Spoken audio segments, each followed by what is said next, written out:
Sarah Chin wiped the grease from her hands with a worn rag, the familiar smell of motor oil and metal filling her nostrils. The small repair shop on New Eden Colony had become her sanctuary over the past 3 years. Far from the chaos of Earth's overcrowded cities and the constant news of alien contact protocols, she had found peace among the humming machinery and simple problems that could be solved with the right tools and patience. The colony world of New Eden sat on the outer rim of human space, a quiet agricultural planet where the most exciting event was usually the quarterly harvest festival. Sarah had chosen this place deliberately, after leaving her position as a xenobiology specialist on Earth. The weight of studying alien species and preparing humanity for first contact had become too much. She wanted nothing more than to fix broken equipment and live a quiet life. Her small apartment above the shop was Spartan but comfortable. A single bed, a kitchenette, and a desk where she sometimes sketched mechanical designs in the evenings. The walls were bare except for a single photo of Earth taken from space, a reminder of the world she had left behind. She kept no mementos of her previous life, no research papers or academic awards. Those belonged to a different person. The morning started like any other. Mrs. Henderson brought in her atmospheric processor with a grinding noise in the intake valve. Old Pete needed his hover truck's anti-grav unit recalibrated. Young Tommy Morrison wanted her to look at his father's combine harvester before the next planting season. Simple problems with simple solutions. Sarah found comfort in the predictability, but as she worked on Mrs. Henderson's processor, something felt different. The quantum resonance patterns in the machine's core were fluctuating in ways that shouldn't happen with standard atmospheric equipment. The readings reminded her of something she had studied years ago, something about exotic energy signatures that appeared near dimensional fold points. She shook her head, forcing the thoughts away. She was a mechanic now, not a scientist. These machines were just tools to help farmers breathe clean air and grow their crops. There was no need to overthink every unusual reading. The colony's communication array crackled to life just after lunch, broadcasting an emergency message from the colonial administration. Sarah listened with half attention while calibrating a pressure gauge. The message spoke of unusual energy readings detected by orbital sensors, possible equipment malfunctions, and a request for anyone with scientific training to report to the administrative center. Sarah's hand stopped moving. The energy readings they described matched exactly what she had been seeing in the atmospheric processor. Her former training kicked in despite her efforts to suppress it. Those weren't equipment malfunctions. They were the signature of an incoming dimensional breach, the kind that preceded alien ship arrivals in fold space. She looked around her shop at the half-finished repairs, the orderly tool racks and the peaceful view of farmland through the window. Everything she had built here represented her escape from a world of cosmic responsibilities and terrifying unknowns. The thought of returning to that life made her stomach clench with anxiety. But the safety of New Eden's 50,000 colonists might depend on someone recognizing what those energy readings really meant. The walk to the administrative center took 20 minutes through the colony's main district. New Eden had been designed as a model agricultural settlement, with wide streets lined with earth trees and buildings that blended functionality with aesthetic appeal. Children played in small parks while their parents worked in shops and offices. Everyone knew everyone else, and problems were solved with community meetings and neighborly cooperation. Sarah had never felt more like an outsider than she did, walking those familiar streets knowing what she knew. The administrative center buzzed with confused activity. Colonial Administrator Marcus Webb stood before a crowd of farmers, mechanics, teachers, and shopkeepers, all trying to make sense of readings they didn't understand. The orbital sensors had detected energy patterns that defied conventional physics, appearing in regular pulses that suggested intelligence behind them. Sarah stood at the back of the crowd, wrestling with herself. She could leave right now, return to her shop, and pretend she knew nothing. The colonial authorities would eventually contact Earth for help. Experts would arrive within a few weeks to handle whatever was happening. She could maintain her quiet life a little longer. But weeks might be too late if hostile aliens were planning an invasion through fold space. Webb asked if anyone present had experience with advanced physics or xenobiology. The crowd murmured, but no one stepped forward. Sarah felt the weight of knowledge pressing down on her like a physical force. Her hands trembled slightly as she realized she couldn't stay silent. "I might be able to help," she said, her voice barely audible. The crowd turned to look at her. Webb's eyes lit up with hope and desperation. Sarah, you're a mechanic. Do you have some kind of scientific background we don't know about? Sarah nodded slowly, feeling the walls of her carefully constructed new life beginning to crumble. I used to work in xenobiology on Earth. I specialized in predicting alien contact scenarios and studying dimensional fold patterns. The room erupted in surprised voices. Her neighbors looked at her with new eyes, seeing a stranger where they had thought they knew a simple repair technician. Sarah felt exposed and vulnerable, like an actor whose mask had been ripped away mid-performance. Webb quickly ushered her to the front of the room where the sensor data displayed on large screens. The readings confirmed her worst fears.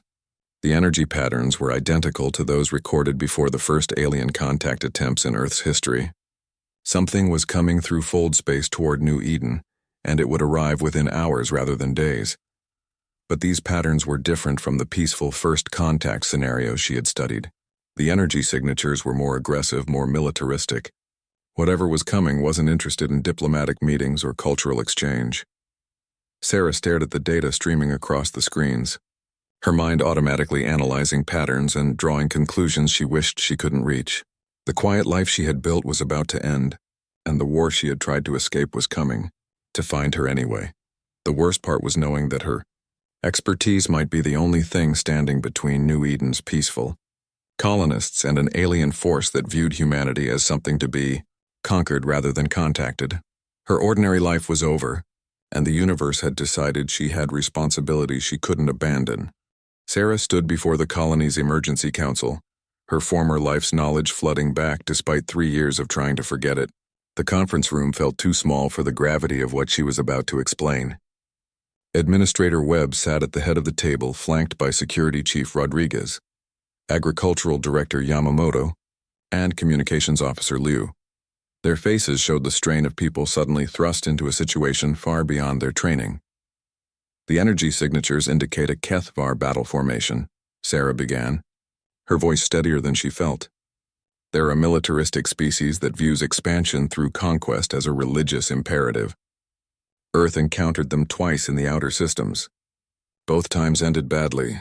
Chief Rodriguez leaned forward, his weathered face grim. How badly? Sarah pulled up holographic displays from the colony's limited database, showing what little information Earth had shared about the HFY. The aliens appeared as tall, insectoid creatures with 4 arms and exoskeletons that seemed to shimmer with built-in technology. Their ships were organic-looking vessels that could fold space-time to appear instantly at their destinations. Hartwell Station had 15,000 people, Sarah said quietly. The HFY left no survivors. They don't take prisoners and they don't negotiate. They arrive, assess a world's resources and strategic value, then either claim it or destroy it completely. Director Yamamoto's hands shook as she reached for her water glass. How long do we have? Sarah studied the energy readings streaming across her tablet. The fold space distortions were increasing in intensity and frequency. 6 hours, maybe 8 at most. They're using a slow approach to scan our defenses and population centers before emerging fully into normal space. Communications Officer Liu looked up from her console. I've been trying to reach Earth Command, but the quantum relay is experiencing interference.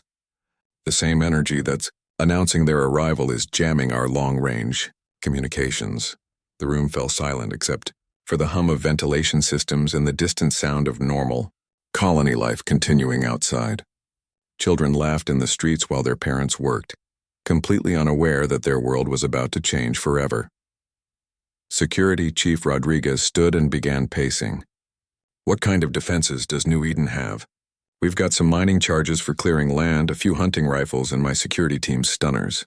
This is an agricultural colony, not a military outpost. Sarah closed her eyes, remembering intelligence briefings she had attended years ago. The HFY will send scout drones first to map our population distribution and identify any military assets. When they find none, they'll probably send a single ship to handle the conquest. They're efficient but overconfident when dealing with what they consider primitive species. Is that good or bad for us? Webb asked. Good in that we won't face a full battle fleet. Bad in that even one HFY ship carries enough firepower to level our entire colony in minutes. Administrator Webb stood and walked to the window overlooking New Eden's central plaza. Families were gathering for an impromptu festival, celebrating the completion of a new school building. Children ran between market stalls while parents chatted about crop yields and weather patterns. Everything that made the colony special. Everything that had drawn Sarah here seeking peace. "We need to evacuate," Webb said finally. Sarah shook her head. "There's nowhere to go. The Kithvar will hunt down any escape pods or shuttles. They're thorough. Besides, our transport ships are cargo vessels. They can't outrun military craft." "Then what do you suggest?" Rodriguez demanded, his frustration evident. Sarah stared at the tactical displays, her mind working through possibilities. Her training had focused on predicting alien behavior and preparing diplomatic responses, but she had also studied military scenarios. The Kethvar had weaknesses, though exploiting them would require sacrifices.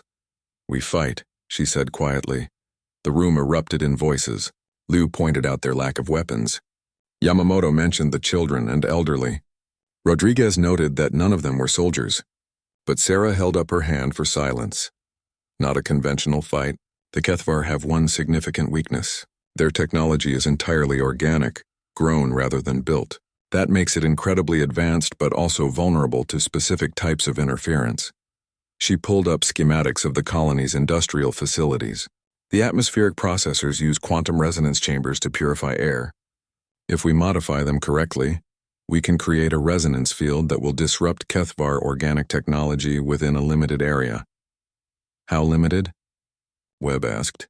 "Maybe a kilometer radius around each processor. We have 4 units scattered around the colony. If we can lure their ship into the right position and activate all 4 simultaneously." "You're talking about turning our life support systems into weapons," Chief Rodriguez said slowly. "What happens to our atmosphere?" Sarah met his gaze. "The processors will be destroyed. We'll have maybe 6 hours of breathable air left in our sealed buildings before the atmosphere becomes toxic." The weight of that statement settled over the room. They were talking about sacrificing their world to save it. Destroying the very systems that made New Eden habitable in order to have a chance against the aliens. Director Yamamoto spoke up, her voice barely above a whisper. "What if it doesn't work? Then we die fighting instead of being executed helplessly," Sarah replied. "The Kethvar respect strength and cunning even in their enemies. If we put up enough of a fight, they might consider us worthy of quick deaths instead of prolonged suffering." Communications Officer Liu suddenly looked up from her console. "I'm picking up something new. Small objects entering the outer atmosphere, moving in scanning patterns." Sarah felt her heart rate increase. "Scout drones. We're out of time for debate." She turned to Administrator Webb. "I need authorization to begin modifications to the atmospheric processors, and we need to start evacuating non-essential personnel to the central buildings where air recycling systems can keep them alive longer." Webb looked around the table at his senior staff. Each face showed fear but also determination. They had come to New Eden seeking peaceful lives, but they were about to discover what humans could accomplish when their backs were against the wall. "Do it," Webb said. "Chief Rodriguez, start the evacuation procedures. Tell people it's a drill until we're ready to reveal the truth. Director Yamamoto, I need every maintenance worker you can spare to help Sarah. Liu, keep monitoring those scouts and try to predict where their main ship will emerge." Sarah was already moving toward the door, her mind shifting into the focused state she remembered from her research days. But this wasn't theoretical anymore. Everything she had learned about alien psychology and technology was about to be tested against an enemy that had never lost a battle. The ordinary life she had built was gone, replaced by something far more dangerous and important.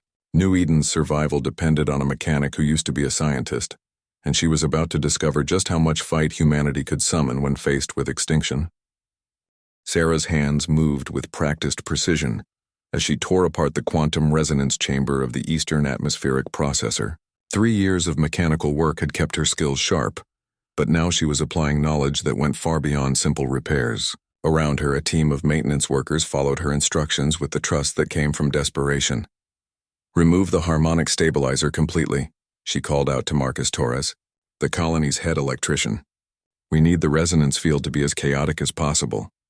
"That'll make the whole unit unstable," Torres replied, sweat beading on his forehead despite the cool underground facility. "That's the point. Kethvar organic technology relies on perfect harmonic frequencies. Chaos disrupts their systems like a virus disrupts biological processes. The atmospheric processor facility stretched deep underground, its chambers humming with the constant work of converting New Eden's raw atmosphere into breathable air. Sarah had repaired these systems dozens of times, but she had never tried to weaponize them. The irony wasn't lost on her that the machines keeping the colony alive would need to be sacrificed to save it. Communications Officer Liu's voice crackled through the facility's intercom system. Sarah, the scout drones are moving into closer orbital patterns. We're seeing energy buildups consistent with fold space preparation. Sarah paused in her work, checking her tablet for the latest readings. The Kethvar were being methodical, just as she had predicted. They would map every settlement, every resource deposit, every potential threat before committing their main ship to normal space. But their thoroughness was also their weakness. How long? She called back through the comm system. 2 hours, maybe 3. She looked around at the modified processor, half of its systems removed or reconfigured. They needed to complete the modifications on all 4 units before the Kethvar ship arrived. More importantly, they needed to coordinate the activation perfectly. Too early, and the aliens would simply wait for the weapons to burn out. Too late, and New Eden would be destroyed before they could fire. Young Tommy Morrison appeared at the facility entrance, his face flushed from running. "Ms. Chen, Administrator Webb says the evacuation is complete. Everyone's in the Central District except for the technical teams." Sarah nodded, not looking up from her work. The Central District housed New Eden's main administrative buildings, all connected by enclosed walkways and equipped with independent air recycling systems. If the atmospheric processors were destroyed, the Central District could sustain the colony's population for maybe 8 hours before carbon dioxide buildup became lethal. 8 hours to either save the world or die trying. "Tommy, I need you to take this configuration data to the Western processor team," Sarah said, handing him a data pad. "Tell Dr. Martinez exactly what we've done here. Every modification needs to be identical for this to work." The boy nodded and ran off, understanding the importance even if he didn't grasp the full scope of what was happening. Sarah envied his ability to focus on simple tasks without being crushed by the weight of responsibility. Marcus Torres looked up from the power coupling he was rerouting. "Sarah, I have to ask, what's your real background? Yesterday you were fixing my wife's kitchen unit. Today you're turning our life support into alien weapons." Sarah paused, considering how much to reveal. "I studied xenobiology on Earth, specialized in first contact scenarios and alien technology analysis. I came here to get away from all that." "Looks like it followed you anyway," Torres said with grim humor. "Yeah, it did." The work continued in focused silence. Each modification brought them closer to having a weapon that might work, but also closer to destroying the systems that kept New Eden habitable. Sarah found herself thinking about the philosophical implications of their plan. They were choosing to fight rather than submit, even though fighting meant sacrificing everything they had built. But that choice felt fundamentally human in a way that surrender never could. Communications. Officer Liu's voice returned through the intercom. "Energy spike detected." "The main ship is beginning fold space emergence." Sarah's blood went cold. They were running out of time faster than expected. She activated her portable comm unit and contacted the other processor teams. "Western team, what's your status?" Dr. Martinez's voice came back strained but determined. "Modifications complete. Standing by for activation sequence. Northern team?" "Ready here," came Chief Rodriguez's voice. He had taken personal command of the northern facility. "Southern team?" "All set," reported Director Yamamoto. "Though I still think we're all insane." Sarah allowed herself a brief smile. "Probably, but we're insane together." She checked her readings one final time. Each processor would need to activate within seconds of the others to create an overlapping field of quantum disruption. The timing would have to be perfect, coordinated by hand signals since electronic communications might interfere with the resonance fields. Through the facility's small windows, Sarah could see the first signs of the Kethvar arrival. The sky flickered with unnatural colors as space-time bent around the emerging ship. Auroras danced across the horizon where fold space energies interacted with New Eden's magnetic field. "All teams, the ship is manifesting. I can see dimensional distortion on the horizon." Her tablet showed the energy patterns stabilizing as the Kethvar vessel transitioned fully into normal space. The ship was massive, easily the size of New Eden's largest agricultural complex. Its organic curves and bioluminescent markings made it look more like a living creature than a machine. "Sarah," came Lou's urgent voice through the comm. "The ship is moving toward the colony. Estimated arrival in 20 minutes. 20 minutes to let the aliens get close enough for the resonance fields to be effective, but not so close that they could destroy the processors before activation." Sarah gathered her small team around her. Torres, 2 junior mechanics and 3 agricultural workers who had volunteered to stay behind. Their faces showed fear but also determination. They understood that success meant survival for their families and friends, while failure meant extinction for everyone they loved. "Remember, we activate on my signal. No matter what happens, no matter what we see, we wait for the signal. The Kethvar will likely try to intimidate us with displays of power. They'll want us to see how hopeless resistance is, but that's when they're most vulnerable, when they think they've already won." The group nodded, each person checking their equipment one final time. The modified atmospheric processor hummed with barely contained energy, its quantum resonance chamber vibrating at frequencies that made Sarah's teeth ache. Through the windows, the Kethvar ship grew larger against the sky, its bioluminescent patterns pulsing with what Sarah recognized as scanning frequencies. They were taking detailed readings of the colony, mapping every building and identifying every human life sign. What they wouldn't detect until too late was that the humans had turned their life support systems into weapons, and that sometimes the greatest strength came from the willingness to sacrifice everything for the chance to fight back. The ship was close enough now that Sarah could make out individual weapons pods along its hull. Soon, very soon, they would discover what humans could accomplish when they refused to go quietly into extinction. The Kethvar ship descended through New Eden's atmosphere like a falling mountain, its organic hull rippling with bioluminescent patterns that hurt to look at directly. Sarah watched through the processor facility's reinforced window as the massive vessel settled into a hover pattern 500 meters above the colony's central plaza. The ship's presence made the air itself feel heavy and oppressive. Her tablet showed energy readings that confirmed her worst fears. The ship was scanning everything with incredible detail, mapping not just buildings and people but also power sources, communication networks, and defensive capabilities. The Kethvar were methodical predators who left nothing to chance. "All teams maintain position," Sarah whispered into her comm unit. "Let them think we're helpless." Through her binoculars, she could see hatches opening along the ship's underside. Deployment pods began descending toward the colony's main streets, each one carrying what she knew would be Kethvar warriors in full combat armor. The aliens were following their standard conquest protocol: establish overwhelming presence, demonstrate superiority, then begin systematic elimination of resistance. Marcus Torres crouched beside her, his face pale as he watched the alien pods landing. "How many of them do you think are in those things?"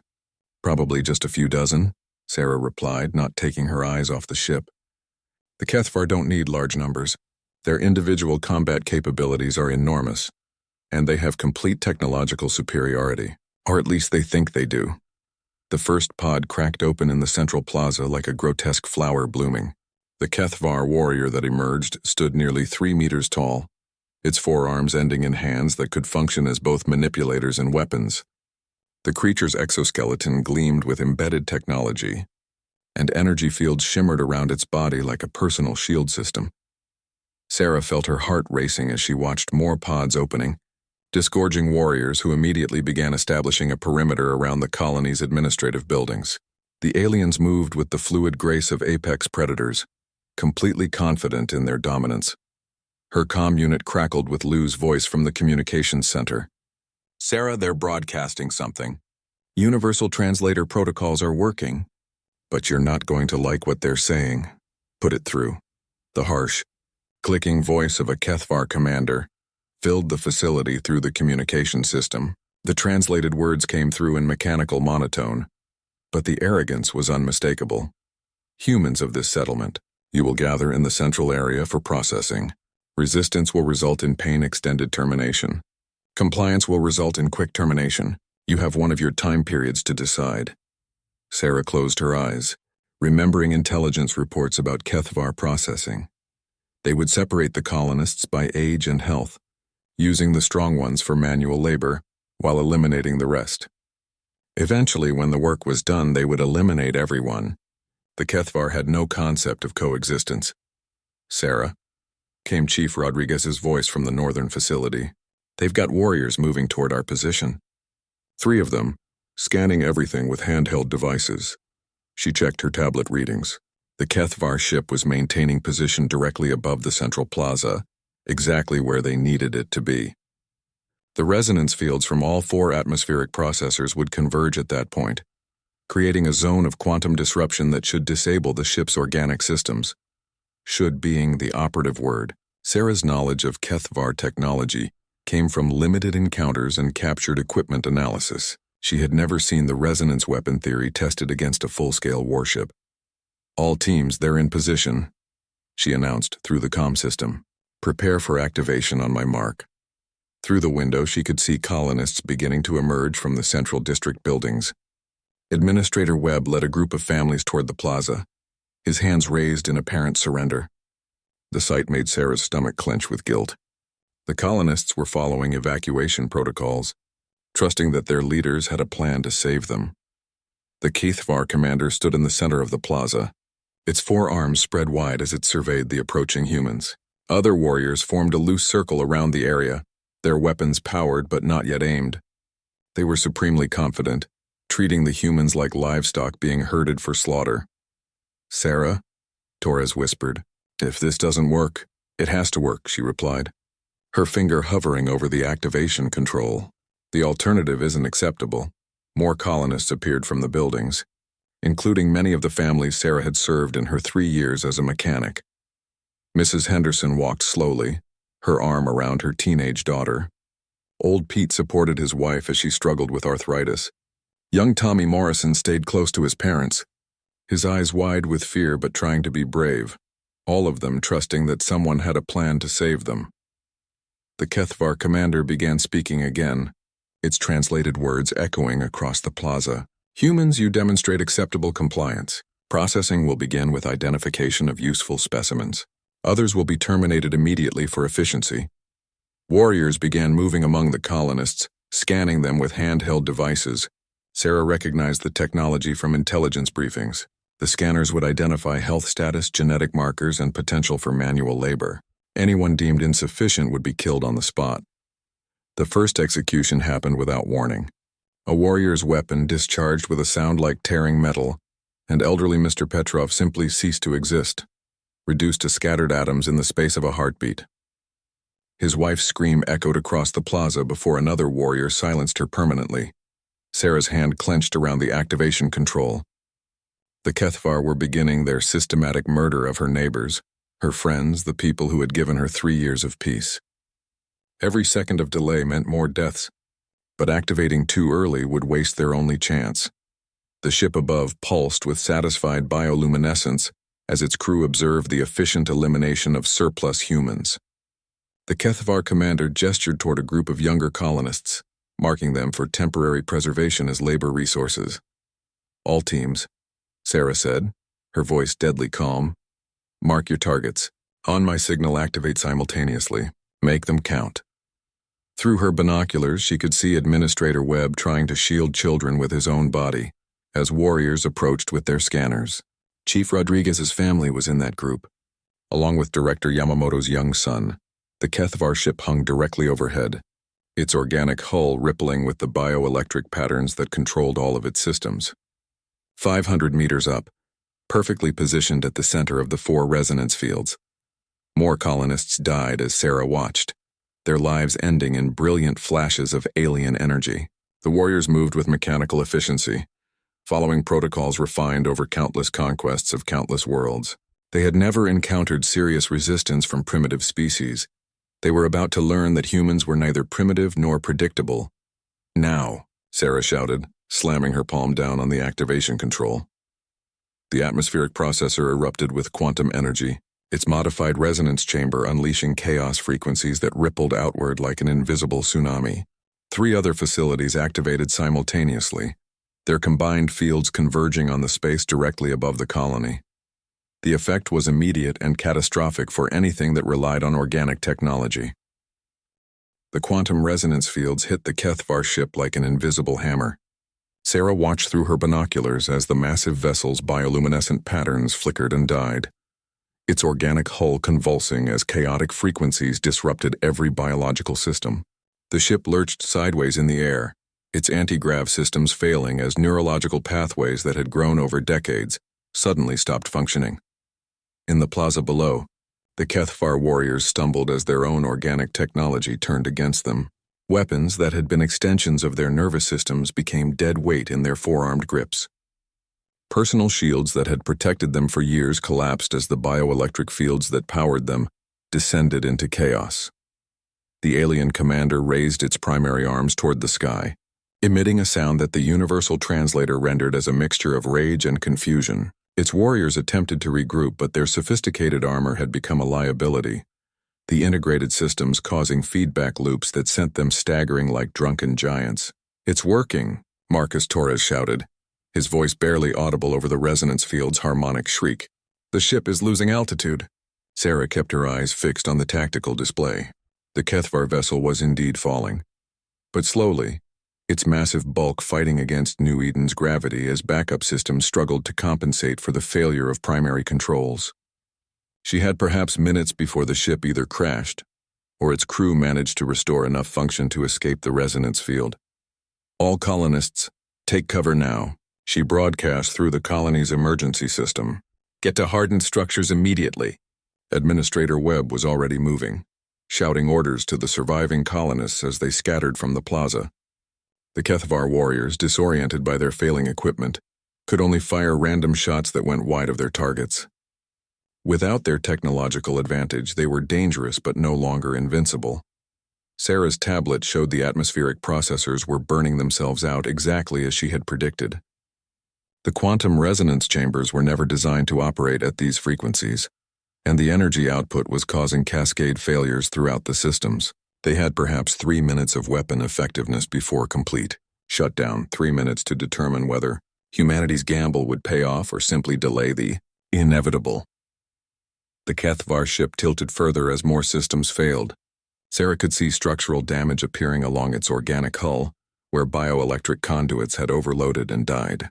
The vessel was designed to heal minor damage automatically, but the resonance fields prevented any biological regeneration from taking place. Through her comm system, she heard Chief Rodriguez calling from the northern facility. "Sarah, 3 warriors are trying to reach our position. They're moving slow but still coming.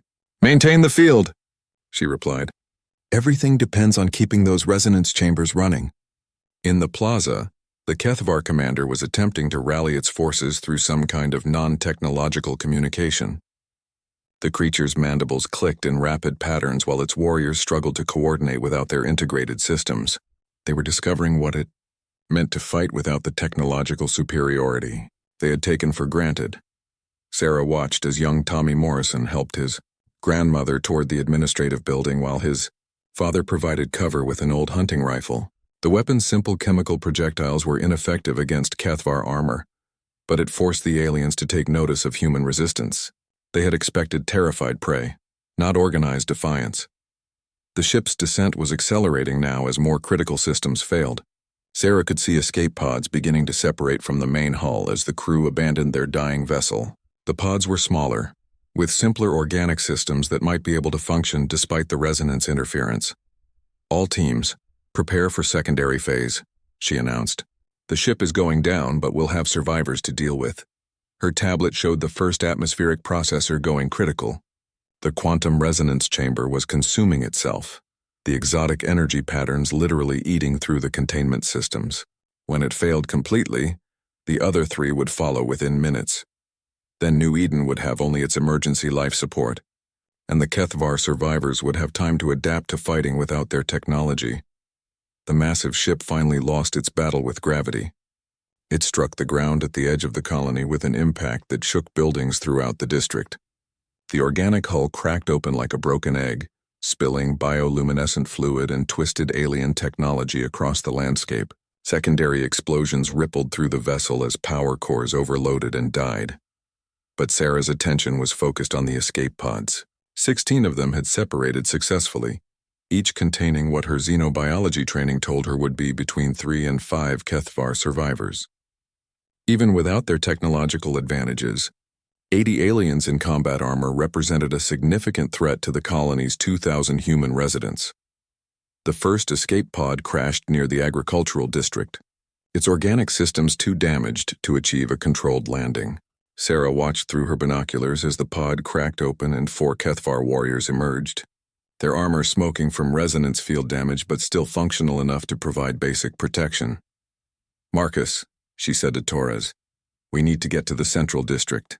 The resonance fields won't last much longer, and when they fail, those survivors are going to be extremely angry."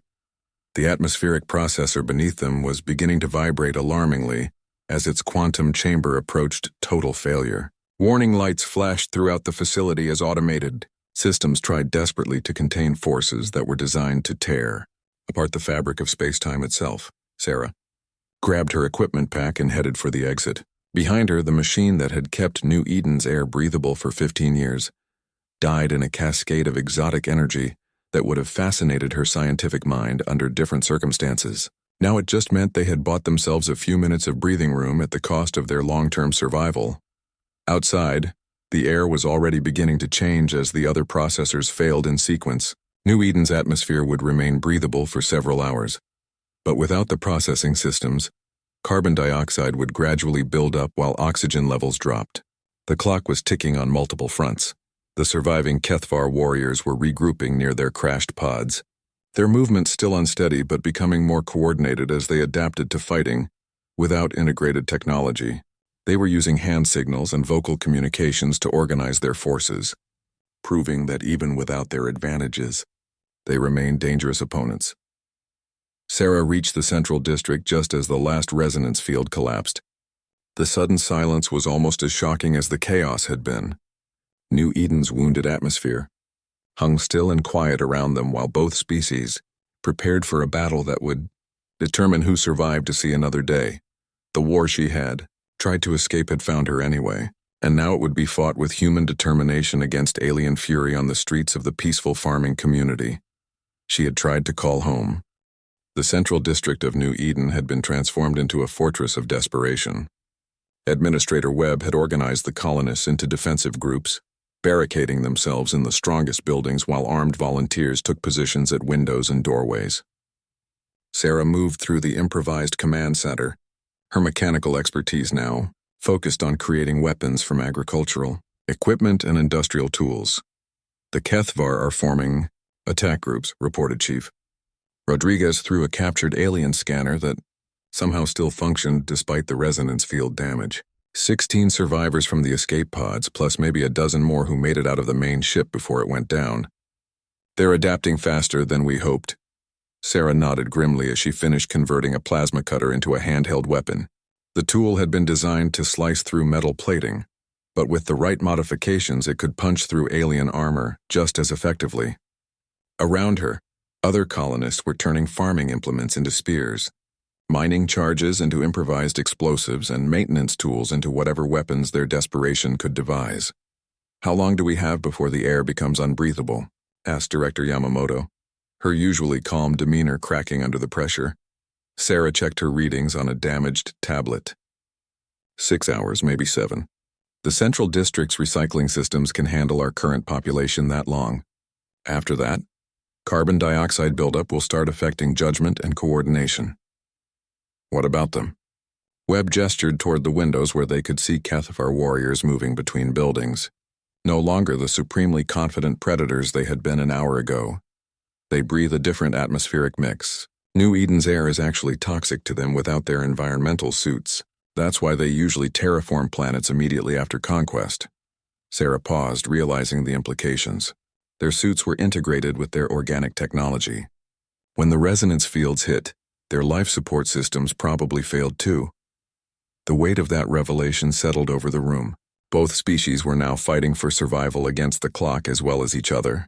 The Kethvar would need to capture the Central District's atmospheric systems within hours.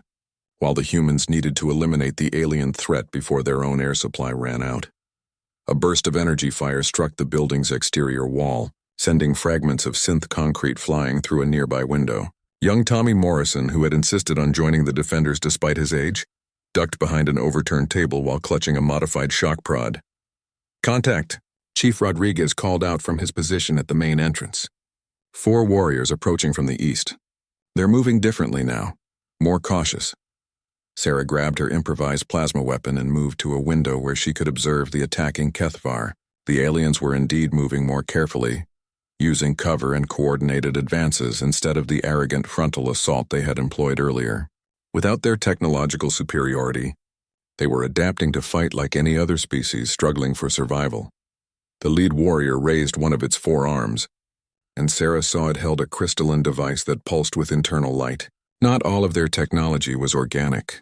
Some Kethvar equipment was mineral-based, grown rather than engineered, and apparently resistant to quantum resonance disruption. "Everyone down," she shouted just as the device discharged. A wave of coherent energy swept through the building, shorting out electrical systems and causing several colonists to collapse unconscious. Sarah felt the blast wash over her like a physical blow, leaving her ears ringing and her vision blurred. The Kethvar had weapons that still functioned, just not the advanced systems they preferred. "Return fire," Rodriguez commanded, and the defenders opened up with their improvised arsenal. The plasma cutter in Sarah's hands discharged with a brilliant blue beam that struck the lead warrior center mass.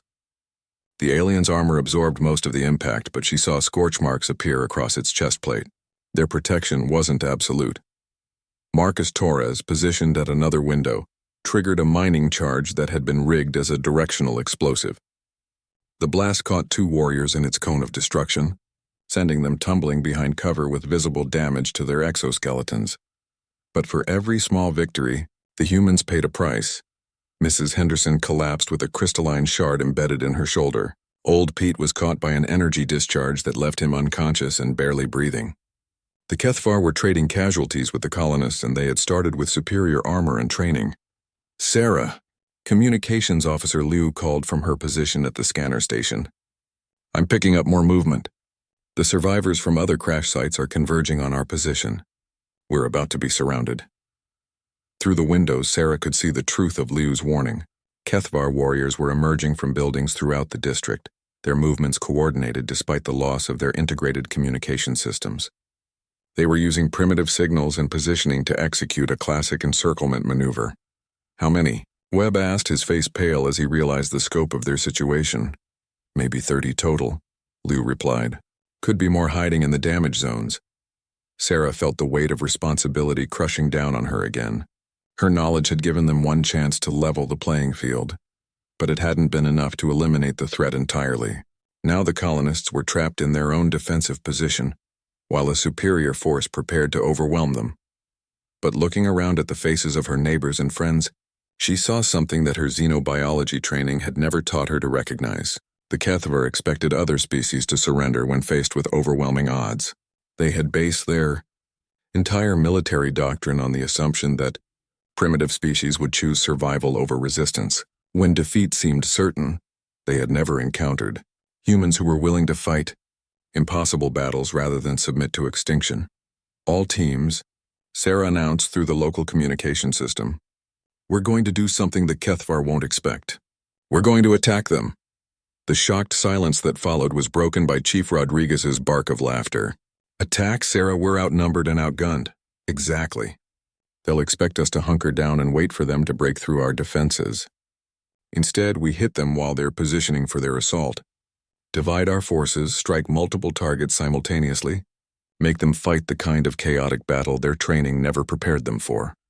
She looked around the room at faces that showed fear mixed with determination.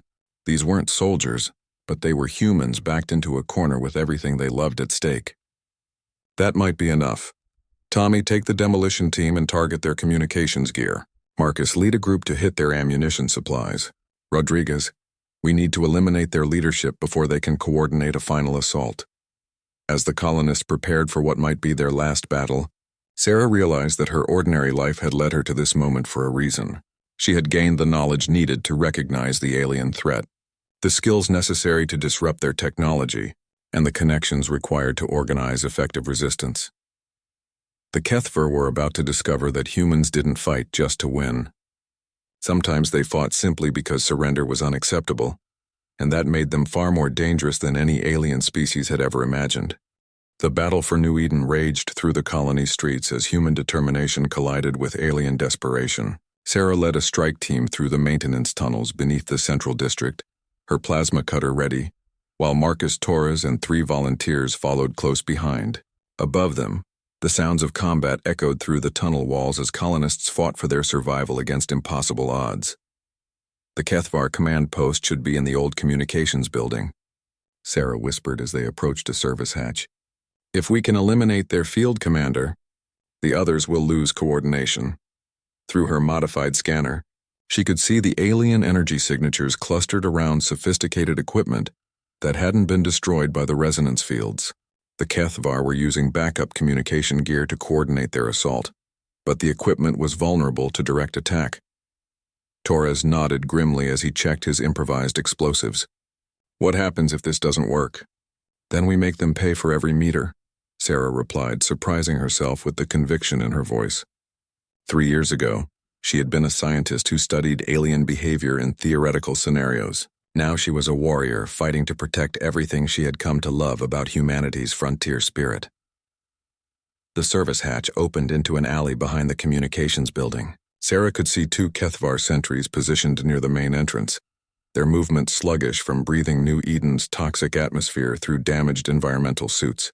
The aliens were suffering from the same time pressure that threatened the humans. She signaled to her team, and they moved with the coordination that came from 3 years of working together on agricultural projects. But instead of fixing irrigation systems, they were now targeting alien weak points with lethal precision. The plasma cutter discharged silently, its beam punching through the first sentry's back armor and dropping the creature before it could raise an alarm. Torres's modified shock prod connected with the second sentry's nervous system, overloading its already stressed biological functions. Inside the building, Sarah could hear the harsh clicking sounds of Kethvar tactical communication. The field commander was coordinating the final assault on the central district, positioning forces to overwhelm the human defenders through superior numbers and firepower. Remember, she whispered to her team, they expect us to fight defensively. They've never encountered humans who take the initiative. The attack came fast and brutal. Sarah's team burst through the building's rear entrance while the Kethvar were focused on their assault preparations. The aliens turned to face this unexpected threat, but their reaction time was slowed by atmospheric poisoning and equipment failures. Marcus Torres triggered his mining charges, bringing down a section of ceiling that crushed 2 warriors beneath tons of debris. Sarah's plasma cutter swept across the command center, destroying communication equipment and cutting through alien armor with equal efficiency. The Kethvar field commander turned its forearms toward her, weapons charging with deadly energy. But young Tommy Morrison appeared from another entrance, his shock prod connecting with the commander's weapon systems and causing a feedback explosion that filled the room with acrid smoke. Through the chaos, Sarah heard the sounds of battle shifting throughout the colony. Chief Rodriguez's team had successfully destroyed an alien ammunition depot, the explosion visible through the building's windows. Director Yamamoto's group was engaging Kethvar warriors in the agricultural sector, using their knowledge of the terrain to turn farm equipment into devastating weapons. But the cost was becoming apparent. Sarah's scanner showed human life signs winking out across the colony as brave volunteers fell to alien weapons. Mrs. Henderson's medical team was overwhelmed with casualties, and their ammunition was running dangerously low. The Kethvar commander staggered to its feet, its armor smoking from the shock prod's electrical discharge. The creature looked at Sarah with what she recognized as genuine surprise. In all their conquests across the galaxy, the Kethvar had never encountered a species that fought with such desperate creativity. You resist beyond rational parameters, the alien said through its failing translator. Surrender preserves resources. Sarah looked around the destroyed command center at her neighbors who had followed her into this impossible battle. Torres was bleeding from a wound in his arm but still held his weapons ready. Tommy Morrison stood beside her with a shock prod in one hand and a mining charge in the other, his young face set with determination. We're not resources, she replied. We're humans, and we don't surrender. The final exchange lasted only seconds. The commander's energy weapon discharged just as Sarah's plasma cutter found its target. The alien's shot went wide as its nervous system failed, while her beam punched through its central cortex and ended the creature's life instantly. With their field commander dead and their communication systems destroyed, the remaining Kethvar warriors lost cohesion. Some continued fighting with desperate fury, while others attempted to retreat toward their damaged escape pods. But they were no longer an organized military force, just individual aliens trying to survive on a hostile world. The battle continued for another hour as human defenders hunted down the scattered survivors. When it finally ended, Sarah found herself standing in the central plaza where the nightmare had begun. The massive Kethvar ship lay broken at the colony's edge, its organic hull already beginning to decompose in New Eden's atmosphere. 37 colonists had died in the fighting, including Old Pete and several volunteers from the strike teams. But 1,500 humans had survived and the alien threat was eliminated. More importantly, they had proven something that would be remembered long after New Eden was rebuilt. Administrator Webb approached her as she stared at the alien wreckage. "Sarah, the emergency beacon is working again. Earth Command is sending a rescue fleet with new atmospheric processors and medical supplies. They want a full report on what happened here." She nodded, still processing the fact that they had actually won. "What are you going to tell them?" "The truth. That humans don't give up even when the odds are impossible. That we'll turn our farming equipment into weapons and our mechanics into warriors if that's what it takes to protect our homes." Sarah looked around at her neighbors who were beginning the work of rebuilding their colony. Tommy Morrison was helping clear debris from the medical center. Marcus Torres was already sketching plans for temporary atmospheric systems. Director Yamamoto was organizing teams to repair damaged buildings. They were returning to the ordinary work of building lives and communities. But they would never be quite the same people who had lived here before the Kethvar arrived. They had discovered what humans could accomplish when everything they loved was threatened, and that knowledge would stay with them forever. Sarah walked back toward her repair shop, which had somehow survived the battle with only minor damage. Her tools were still arranged on their neat shelves, waiting for the routine work of fixing broken machines and solving simple problems. She had sought an ordinary life on the frontier, hoping to escape from cosmic responsibilities and terrifying unknowns. Instead, she had found something even more valuable. She had discovered that ordinary humans, when pushed to their limits, were capable of extraordinary things.